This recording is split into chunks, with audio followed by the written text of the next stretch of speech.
With us now, Attorney David Weinstein with Henshaw & Culbertson in Coral Gables. And he's also served as an assistant U.S. attorney for the Southern District of Florida for more than a decade. Nice to have you as always, David. Well, pleasure to be back. All right, so the SDNY laid out the scheme these two men allegedly carried out. Let's take a listen to that.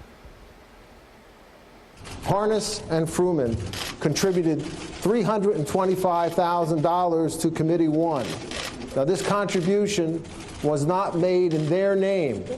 It was made in the name of a corporation that they set up, GEP. In addition, Parnas and Fruman made direct contributions to Congressman 1. Moreover, Committee 1 spent approximately $3 million to benefit Congressman 1. Now, as a result, Parnas and Fruman had several meetings with Congressman 1, and at these meetings, Parnas, on behalf of a Ukrainian government official, lobbied Congressman 1 to advocate for the removal of the then U.S. ambassador to Ukraine. It's a lot.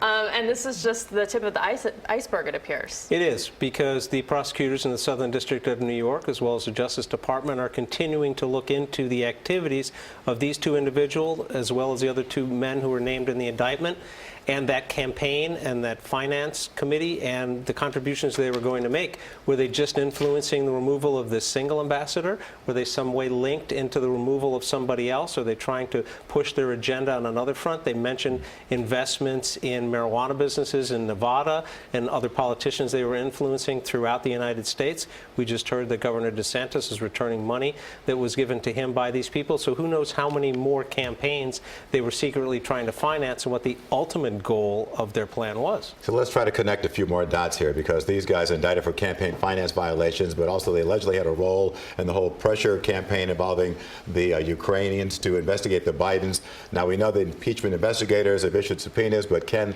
they be compelled now to answer questions about their work or connection with Mr. Giuliani? Well, so it's going to be a two-step process. They've issued the subpoenas. They'll be required to appear in front of Congress unless they're in custody and they're not out of custody on the date that they've dedicated to hearing their testimony, which is the 16th.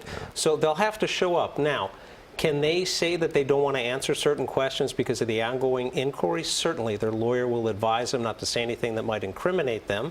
If they're alleging criminal activity with Rudy Giuliani, then they may say, I don't want to talk about that. They have a privilege for communications they make with their lawyer, much like a lawyer has a privilege with communications he's made with their client, but that doesn't cover criminal communications.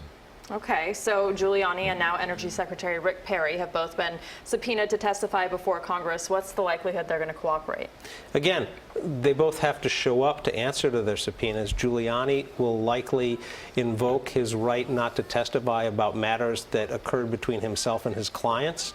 The Secretary of Energy is an executive branch individual, so the president could invoke executive privilege for him and say, I don't want you to testify. We've seen the president wait till as late as the day of an appearance to invoke that. So it'll move forward, but at a very slow pace. So will these arrests actually stall the pace of the impeachment inquiry? Well, it's not going to stall the pace of the impeachment inquiry itself. If you want to think about the impeachment inquiry, it's like an investigation or a grand jury investigation. They're collecting and putting evidence in front of the body, the Congress, who's going to return the articles of impeachment. The more evidence you have, the greater the number of the articles of impeachment. If they don't have these 2 or 4 witnesses, well, then they're not going to move to impeach on those particular grounds from the testimony they're offering. However, there's plenty more out there. And so the impeachment inquiry itself will move forward to a point where the House is going to return articles of impeachment. Maybe not with testimony from these people, unless they cut a deal, but it's going to move forward, just perhaps a little slower. All right, David Weinstein, thank you very much.